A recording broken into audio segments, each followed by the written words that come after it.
খেলার মাঠের সামনের দ্বিতল পুরো বাড়িটা কয়েক দশক ধরে একই অবস্থায় দাঁড়িয়ে আছে।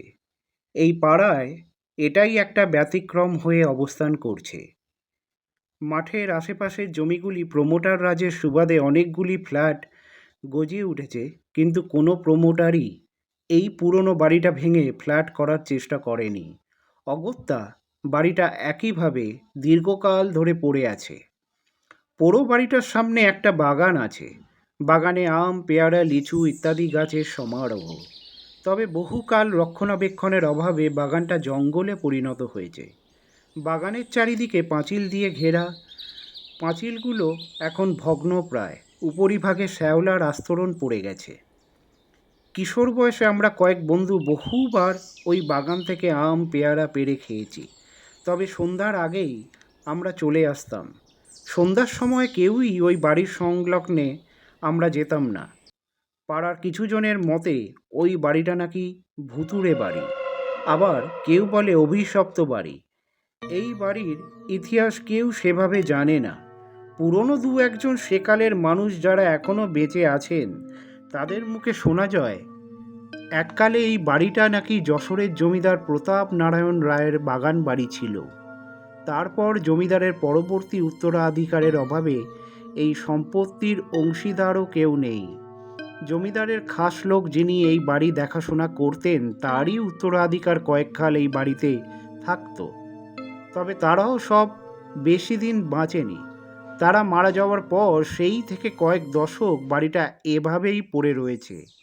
বাড়ি থেকে বড় রাস্তায় যাওয়ার পথে রোজই মাঠের ধারে বাড়িটা চোখে পড়ে। এখন বর্ষাকাল চলছে। পোড়ো বাড়ির সামনে বাগানের গাছগুলি বৃষ্টির জলে ডালপালা মেলে বড় হয়ে বাড়িটাকে যেন ঢেকে ফেলেছে। দূর থেকে বাড়িটাকে দেখলে যেন মনে হয় এক ভয়ঙ্কর নিশীথপুরী বিরাজ করছে ওই বাড়িটাতে। মাঠের ঠিক উত্তর দিকে আমাদের পাড়ার ক্লাব। প্রতিদিন কোর্ট থেকে ফিরে সন্ধ্যায় ক্লাবে যাই। ক্লাবে আমরা তরুণরা ছাড়াও বয়োজ্যেষ্ঠ প্রবীণ সদস্যরাও আছে।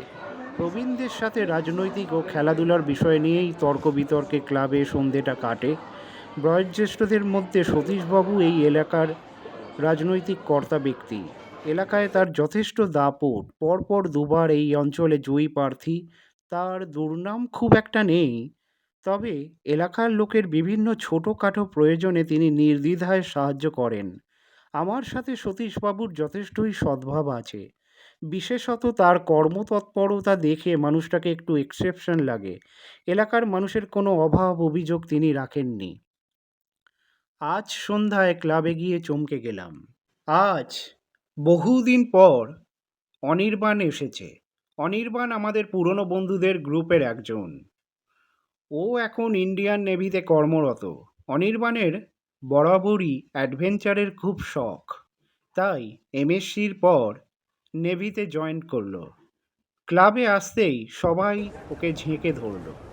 অনির্বাণ বিভিন্ন দেশে ঘোরার গল্প করতে লাগলো। ও এখন 3 মাসের ছুটিতে এসেছে। কথায় কথায় অনির্বাণ সেই বাগান বাড়ির কথা তুলল।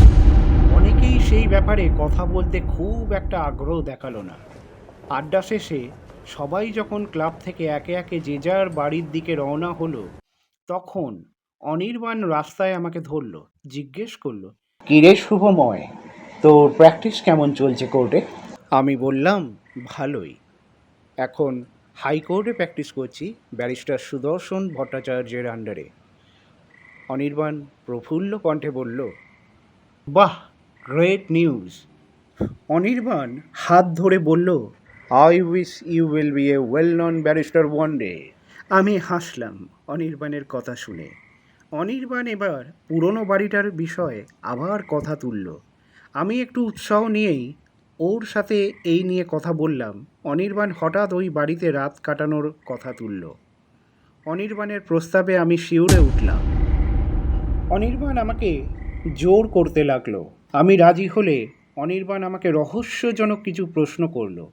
ও জিজ্ঞেস করলো, আচ্ছা শুভময়, বাড়িটার মধ্যে অদ্ভুত কিছু ঘটতে দেখেছিস? মানে মানে রাত্রের দিকে বাড়িটার সামনে কোনো গাড়ি আসে? আমি একটু অবাক হলাম।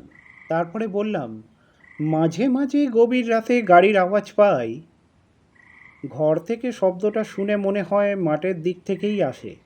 আমি একটু হতবাক সুরে জিজ্ঞেস করলাম, কেন বলতো? এই গাড়ি আসার সঙ্গে পুরনো বাড়িটার কি সম্পর্ক? ব্যাপারটা কিছুই বুঝতে পারছি না। অনির্বাণ একটু হেসে উঠে বলল, যাক, ইনফরমেশনটা তাহলে ঠিকই পেয়েছি। আমি বললাম, একটু খুলে বলবি ব্যাপারটা কি? অনির্বাণ আবার একইভাবে হেসে উঠল, সব জানতে পারবি, তবে এখন নয়। ও আবার জিজ্ঞেস করলো, বাড়িটায় কোনো লোকজনের উপস্থিতি কখনো টের পেয়েছিস? আমি বললাম, সেরকম কোনো বিষয় চোখে পড়েনি, তবে একদিন ভোরে আমি প্রাতঃভ্রমণে বেরিয়েছিলাম, তখন দুজন লোককে ওই বাড়িটার সামনে থেকে বাইকে চড়ে আসতে দেখেছিলাম। মনে হলো বাড়িটার ভেতর থেকেই বেরুলো। কিন্তু তুই এইসব জিজ্ঞাসা করছিস কেন? এইসব জেনে তুই কি করবি? আমি একটু কৌতূহলী হয়ে জিজ্ঞাসা করলাম।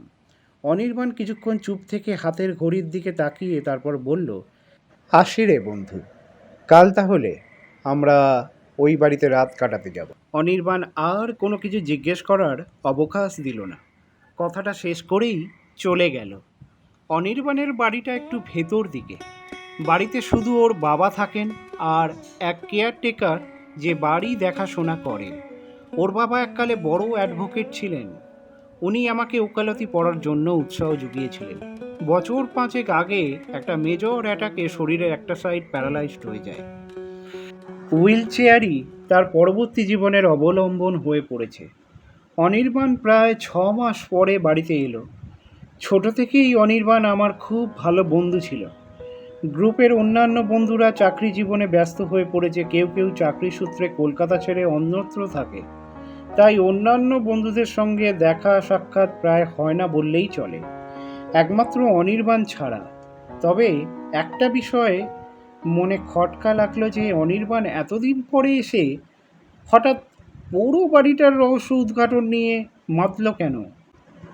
এর পেছনে ওর কী উদ্দেশ্য থাকতে পারে? তারপর নিজের মনকেই শান্ত করে বোঝালাম, অনির্বাণের বরাবরই একটু বেশি কৌতূহলী মন এবং অ্যাডভেঞ্চার করার শখও প্রচুর। তাই হয়তো তার পুরো বাড়িতে রাত কাটানোর বাসনা তার মনে জেগেছে। এইসব ভাবতে ভাবতে বাড়িতে পৌঁছে গেলাম। তারপর খেয়ে দিয়ে শটান ঘুম দিলাম। পরবর্তী রাত্রিরে পুরো বাড়িতে রাত কাটানোর কথাটা মাথায় থাকলো। পরদিন ঠিক রাত 9টায় অনির্বাণ আর আমি পুরো বাড়িটার দিকে রওনা হলাম। তখন ঝিরিঝিরি বৃষ্টি শুরু হয়েছে। বৃষ্টিতে রাস্তায় কোনো লোক নেই। মাঠের ওপর দিয়ে যেতে যেতে বৃষ্টিটা আরও জোরে নামলো। আমরা দুজনেই রেনকোট পরেছিলাম, তাই খুব একটা ভিজলাম না। মাঠের একবারে শেষ প্রান্তে পুরো বাড়িটা। বাড়িটার চারপাশে জঙ্গল হয়ে আছে। বাড়ির পিছনে একটা বিরাট পুকুর আছে, তবে পুকুরটাও বাড়িটার মতনই পরিত্যক্ত জমি। আমরা বাড়ির সামনে পৌঁছুতে অনির্বাণ পকেট থেকে একটা সিগারেট বের করে ধরালো। বাড়ির সামনে একটা বিরাট লোহার মরচে ধরা গেট। অনির্বাণ অবশ্য বলল, আমরা পাঁচিল টপকে বাড়িতে ঢুকবো। আমি শেষবারের মতো বললাম, অনির্বাণ, আমার কিন্তু একটু ভয় করছে। হঠাৎ তুই এই বাড়িতে রাত কাটানোর জেদ ধরলি কেন জানি না। অনির্বাণ একটু হেসে বলল, ভূতের ভয় পাচ্ছিস? ওইসব ভূত টুত কিছু নেই। আরে আমি আছি তো, ভয় পাচ্ছিস কেন? আর ধরে নে না, আমরা দুজনে এখানে রাত কাটিয়ে এটা যদি প্রমাণ করতে পারি যে এটা কোনো ভূতের বাড়ি নয়, সমস্তটাই একটা গুজব, তাহলে দীর্ঘকাল ধরে চলতে থাকা এক ভুল ভ্রান্তি এ পাড়ার মানুষের মন থেকে তো দূর করতে পারবো। আমি অনির্বাণের কথায় যৌক্তিকতা খুঁজে পেলাম, তাই ওর এই অ্যাডভেঞ্চারে সায় দিয়ে বললাম, চল বাড়ির ভিতরে যাওয়া যাক। অনির্বাণ সিগারেটটা শেষ করে আমার দিকে হাসি মুখে তাকালো। তারপর আমরা দুজন পাঁচিল টপকে বাগানে নামলাম। বাগানে 1 হাত লম্বা ঘাস আর ঝোপঝাড়ে ঢেকে রয়েছে। 1 ইঞ্চি জলে ডুবে রয়েছে নিচের মাটি। আমরা জঙ্গল সরিয়ে এগোলাম। অনির্বাণের হাতে টর্চটা ছিল। টর্চের আলোয় গেট দিয়ে বাড়িতে ঢোকার রাস্তাটা দেখতে পেলাম। অন্ধকারে দ্বিতল বিশাল বাড়িটা দেখে মনে হলো বাড়িটা যেন এক বিশাল দৈত্যাকার চেহারা নিয়ে আমাদের গিলে খেতে আসছে। যত রকমের ভয় তখন মনের মধ্যে উকি মারল। আমরা বাগান পেরিয়ে বাড়ির দালানে এসে উঠলাম। এই প্রথম এই বাড়িতে পা রাখলাম। দেখলাম বিরাট দালান, সবার আড়ালে এক বিরাট সাম্রাজ্য বিরাজ করছে এই বাড়িতে। মেঝেতে পুরু ধুলোর আস্তরণ জমে আছে। বাড়ির আনাচে কানাচে বাদুড়ের বাস, সাপও থাকতে পারে। বাড়ির দালানে অনেকগুলো ঘর আছে, যেগুলো প্রবেশ করার মতো অবস্থায় নেই। অনির্বাণ টর্চ মেরে উপরতলায় ওঠার সিঁড়ি খুঁজছিল। দালানের ঠিক দক্ষিণ দিকে সিঁড়িটা খুঁজে পাওয়া গেল। সিঁড়িতে উঠতে গিয়ে লক্ষ্য করলাম সিঁড়িটা বেশ মোটামুটি পরিচ্ছন্নই আছে, যেন নিয়মিত কেউ এই সিঁড়ি দিয়ে ওঠানামা করে। সিঁড়ি দিয়ে উপরে উঠতে উঠতেই সামনে ডান দিকে একটা ঘর চোখে পড়ল। এই ঘরের দরজা নিচের ঘরগুলি থেকে মোটামুটি পরিচ্ছন্ন আছে। সামনে এক বিস্তর বারান্দা। বারান্দা থেকে খেলার মাঠটা দেখা যাচ্ছে না, কারণ বাগানের গাছগুলো শাখা প্রশাখা ছড়িয়ে সামনের অবলোকনটাকে রুদ্ধ করে দিয়েছে। এই বাড়িটা যেন আমাদের পাড়ার মধ্যে অবস্থান করে সেটা মনেই হলো না, বরং এটা যেন এক অন্ধকার বিভীষিকাময় জগৎ বলেই মনে হলো। অনির্বাণ বারান্দার দিকে এগিয়ে গেল। আমি ওর পিছন পিছন আস্তে আস্তে পা ফেলে এগোচ্ছিলাম। অনির্বাণ হাতটা তুলে বারান্দার উত্তর কোণের একটা ঘরের দিকে অঙ্গুল নির্দেশ করলো। আমরা দুজনেই সেই ঘরের দরজার সামনে এগিয়ে গেলাম। দরজার সাবেকি আমলের হুড়কো খুলতে বিশেষ বেগ পেতে হলো, কারণ হুড়কোতে মরচে ধরে গিয়েছিল। দরজা খুলে ভেতরে ঢুকতেই পুরনো ড্যাম্প ধরা ঘরের কটু গন্ধ নাকে ভেসে এলো। ঘরের ভিতরে কোণে কোণে মাকড়সার জাল আর অন্যান্য কীটপতঙ্গের বাস। ঘরের মধ্যে বহু শতকের সঞ্চিত ধুলোর আস্তরণ পড়ে আছে। ঘরের মধ্যে একটা সাবেকি আমলের আরাম কেদারা, একটা টেবিল, আর ঘরের কোণে একটা সাবেকি আমলের আলমারি। টেবিলের ওপরে সেকালের বিলিতি মোমবাতির স্ট্যান্ড ছিল। অনির্বাণ ঘরের মধ্যে পশ্চিম কোণের জানালাটা আবিষ্কার করলো। জানালাটা খুলতেই বাইরে মাঠটা স্পষ্ট দেখা যাচ্ছে। পকেটে মোমবাতি এনেছিলাম, কিন্তু অনির্বাণ মোমবাতিটা জ্বালাতে বারণ করলো। ও আমাকে ঘরের মধ্যে থাকতে বলল, আর আশপাশটাও ঘুরে দেখে আসতে চায়। আমি বাধা দিলাম। ও বলল, ভয় নেই, পারলে আরাম কেদারাটায় বসে একটু রেস্ট নে। আমার হাতেও ওর টর্চটা দিয়ে ঘর থেকে বেরিয়ে গেল। বাইরে বৃষ্টিটা তখন একটু কমেছে। আমি জানালার ধারে গিয়ে দাঁড়ালাম। বাইরের হালকা আলোর আভা ঘরের মধ্যে এসে পড়েছে। হাতে ঘড়ির দিকে তাকিয়ে দেখলাম 9:30 বাজে। আমি ঘরের মধ্যে আলমারিটা খুলে দেখতে গেলাম।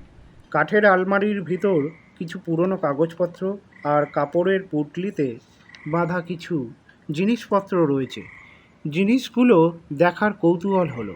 এমন সময় অনির্বাণ ঘরে এসে ঢুকলো। ওকে দেখে আমি আলমারির দরজাটা আবার বন্ধ করে দিলাম। অনির্বাণ বলল, চল একটু বসে গল্প করা যাক। এই পুরো বাড়িতে নিশীথপুরীতে বসে আড্ডা মারার খেয়াল নিছকই ঠাট্টার বিষয় হলেও অনির্বাণের কথায় সায় দিয়ে রাজি হলাম। অবশ্য অনির্বাণের কথা এই বাড়িতে এসে আমার মনেও একটু অ্যাডভেঞ্চার যে জাগেনি তা বললে ভুল হবে। এবার অনির্বাণ আমাকে মোমবাতিটা জ্বালতে বলল। ও পশ্চিমের জানালাটা বন্ধ করে দিল। মোমবাতিটা জ্বালিয়ে টেবিলের মোমবাতি স্ট্যান্ডে রেখে আমি আরাম কেদারায় বসে পড়লাম। অনির্বাণ ঘরের মধ্যে পায়চারি করছিল। আমি জিজ্ঞাসা করলাম, অনির্বাণ, তুই কি চিন্তিত কোনো ব্যাপারে? ও বলল, নো, নাথিং, শুধু সময়ের অপেক্ষা। আমি ওকে আরও কিছু জিজ্ঞেস করার আগেই ও আমার সমস্ত কৌতূহলের নিবৃত্তি ঘটালো এবং সঙ্গে মারাত্মক একটা খবর জানালো, যা আমার কল্পনার অতীত ছিল। অনির্বাণ জানালো, এ বাড়িতে বেআইনি পথে পাচার করে আনা ড্রাগস, গাঁজা মজুত করে রাখা হয় এবং কিছু বেআইনি আগ্নেয়াস্ত্র মজুত করে রাখা হয় বলে পুলিশের সন্দেহ। শুধু তাই নয়, এই এলাকারই কোনো ব্যক্তির মদতে দীর্ঘকাল ধরে এই কাজ চলছে। অনির্বাণ সেই কেসেরই ইনভেস্টিগেশনে এসেছে। নেভিতে বছর দেড়েক অনির্বাণ চাকরি করার পর সেই চাকরি পরিত্যাগ করে সবার অগোচরে কলকাতা পুলিশে জয়েন করে। কলকাতা পুলিশের ডিটেকটিভ ডিপার্টমেন্টে ইন্সপেক্টর পদে নিযুক্ত হয়। চাকরিতে নিযুক্ত হওয়ার পর এটাই ওর প্রথম কেস। আমাকে ওর ইনভেস্টিগেশনে নিয়ে আসার কারণটাও জানালো। ওর এই মিশনে সঠিক সময়ে আমার একটা গুরুত্বপূর্ণ দায়িত্ব আছে। আমার এটা ভেবে গর্বিত লাগলো ওর এই মিশনে আমি ওর সহকারী হতে পেরেছি। আর এই দুষ্ট চক্র ধরতে আমিও যেন তৎপর হয়ে পড়লাম। এতক্ষণ পিস্তলটা খেয়াল করিনি, ওটা অনির্বাণের কোমরেই গোঁজা ছিল। বহুক্ষণ চুপচাপ অপেক্ষা করতে করতে আমার ঘুমে একটু চোখ লেগে গেছিল। এমন সময় অনির্বাণ আমাকে ডাকলো, ইশারায় আমাকে জানালার কাছে আসতে বলল। ঘরের মোমবাতিটা দেখলাম নেভানো। জানালার কাছে এসে হাতের ঘড়ির দিকে তাকালাম, তখন প্রায় 2টো বাজে। জানালা থেকে এই বাড়ির বাগানটা স্পষ্ট দেখা যায়। বাগানে দেখলাম 3জন লোক। ওরা বাড়ির সদর দরজা দিয়ে ঢুকেছে বলে তো মনে হয় না। বাড়ির উত্তর দিকের পাঁচিলের ওপাশে দেখলাম একটা স্যান্টো গাড়ি দাঁড় করানো। ওখানে একটা ছোট গেট চোখে পড়ল। ওই রাস্তা দিয়েই সম্ভবত এরা ঢুকেছে। 3টি মূর্তি বাড়ির দিকেই ঢুকছে। অন্ধকারে মুখগুলো দেখা যাচ্ছে না। অনির্বাণ আমার হাতে একটা মাইক্রো ট্রান্সমিটার দিয়ে জানালা থেকে নজর রাখতে বলল। ও ঘর থেকে তারপর বেরিয়ে গেল। ও আমাকে বলেছিল মাঠের ওপাশে পুলিশ ফোর্স আছে। জানালা দিয়ে টর্চ মেরে সংকেত দিলেই ওরা এই বাড়িতে চলে আসবে। তবে অনির্বাণের ইশারা পেলেই সেই সংকেতটা পাঠাবো। বেশ কিছুক্ষণ কেটে গেল। ভীষণ অস্থির লাগছিল। ভাবছিলাম অনির্বাণ কি ওদের পিছু নিল? ড্রাগ গাঁজাগুলোর কি ট্রেস করতে পারলো? এমন সময় ট্রান্সমিটারে বিপ বিপ করে লাল আলো জ্বলে উঠল। অনির্বাণ সিগন্যাল দিয়ে দিয়েছে। এবার আমাকে আমার কাজ করতে হবে। আমি জানালা দিয়ে টর্চটা 2বার জ্বালালাম, নেভালাম। মাঠের ওপাশ থেকেও দেখতে পেলাম টর্চ জ্বলে উঠল 2বার। বুঝলাম ওরা সংকেত পেয়ে গেছে। যাক, এবার পুলিশ চারিদিক দিয়ে বাড়িটা ঘিরে ফেলবে। আমাকে অনির্বাণ এই ঘরেই থাকতে বলেছিল, কিন্তু আমি এই উত্তেজনামূলক মুহূর্তে আর চুপ করে ঘরে থাকতে পারলাম না। আমি অনির্বাণের হদিশ করতে ঘর থেকে বেরিয়ে পড়লাম। সিঁড়িটা দিয়ে নিচে নামতে গিয়ে আওয়াজ পেলাম। আওয়াজটা ওপরের কোনো ঘর থেকেই আসছে। আবার সিঁড়ি দিয়ে উপরে উঠে এলাম। গলার শব্দটা অনুসরণ করে বারান্দার দক্ষিণ দিকে পৌঁছে গেলাম। দেখলাম দক্ষিণ পূর্ব দিকের একটা ঘরের দরজা খোলা। অনির্বাণের গলার আওয়াজটা পেয়েই ছুটে ঘরের দিকে দৌড়ে গিয়ে চমকে গেলাম। দেখলাম 2জন মাটিতে পড়ে কাতরাচ্ছে। অনির্বাণের বন্দুক একজনের দিকে তাক করা ছিল। আমি ঘরে ঢুকতেই চমকে গেছিল অনির্বাণ। আর সেই সুযোগেই সেই মূর্তিমান অনির্বাণের নাগাল থেকে পালাতে গেল। আমার সাথে জোর ধাক্কা লাগলো। আমি মাটিতে লুটিয়ে পড়লাম। লোকটাও আমার সাথে হুড়মুড়িয়ে পড়লো। কোনো রকমে উঠে দৌড়তে যাচ্ছিল। অনির্বাণ ততক্ষণে আবার সেই মূর্তিমানকে নিজের কবজায় করে ফেলেছে। লোকটার গলার আওয়াজ শুনে আমি চমকে গেলাম। আরে, এই যে আমাদের সতীশবাবু, এলাকার রাজনৈতিক নেতা। ইনি তাহলে এতদিন ধরে এই সব বেআইনি কাজের সাথে জড়িত ছিলেন। সতীশবাবু হুমকির সুরে বললেন, আমাকে কিছুই করতে পারবে না অনির্বাণ, আমি ঠিক বেরিয়ে আসবো। অনির্বাণ বন্দুকের নলটা সতীশবাবুর কপালের দিকে তাক করে বলল, বেআইনি অস্ত্র, কয়েক কেজি গাঁজা আর ড্রাগসের সাথে ধরা পড়েছেন। এত সহজে বেরিয়ে আসতে পারবেন বলে মনে হয়? অনির্বাণ আমাকে জিজ্ঞেস করলো, তুই ঠিক আছিস তো? আমি জানালাম, হ্যাঁ, আই এম অল রাইট। আমি মেঝে থেকে উঠে দাঁড়ালাম। বাইরের হালকা আলোয় সতীশবাবুর মুখটা প্রত্যক্ষ করতে পারলাম। ঘরের অন্ধকারে মুখটা বোঝাও যায়নি। নিচ থেকে একদল লোকের গলার আওয়াজ পেলাম। বুঝলাম পুলিশ বাহিনী এসে গেছে। পুলিশ এসে ঘরের মধ্যে আহত অবস্থায় পড়ে থাকা 2জনের কোমরে দড়ি বেঁধে এবং সতীশবাবুকে হ্যান্ডকাপ পরিয়ে নিয়ে গেল। সতীশবাবু যাওয়ার সময়ও আবার হুমকি সুরে বলে গেলেন, দেখে নেবো সময়কে। অনির্বাণ একটা সিগারেট ধরিয়ে আমার কাঁধে হাত রাখল। আমি কৌতূহলী হয়ে অনির্বাণকে জিজ্ঞেস করলাম, ওই 2জনকে ঘায়েল করলি কিভাবে? অনির্বাণ সিগারেটটা শেষ করে বলল, চল, বাড়িটা ঘুরে দেখতে দেখতে বলবো। ও আবার আমাকে জিজ্ঞেস করলো, এখন আবার তোর ভূতের ভয় টয় লাগবে না তো? আমি বললাম, তুই তো আছিস। অনির্বাণ হাসলো। তারপর বলল, আমি ওই 3জনের পিছু নিয়ে দেখছিলাম ওরা কোথায় এইসব বেআইনি জিনিসপত্রগুলো রাখে। দেখলাম নিচে দালানের ঘরগুলোর মধ্যেই একটা ঘরে ওরা ঢুকলো।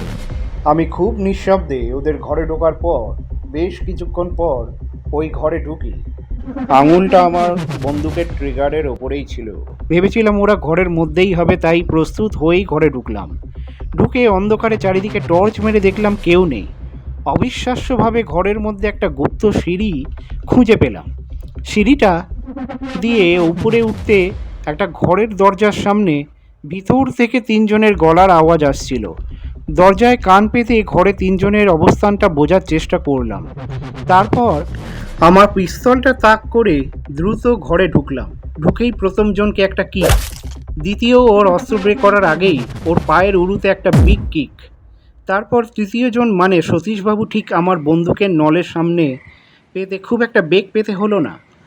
আমি পুরো ঘটনার বিবরণ শুনে বিস্মিত হয়ে বললাম, বাহ, তুই তো দেখছি জেমস বন্ডকেও হার মানিয়ে দিবি। অনির্বাণ হা হা করে হেসে বলল, ওটা সিনেমা, এটা রিয়েল, বুঝলি?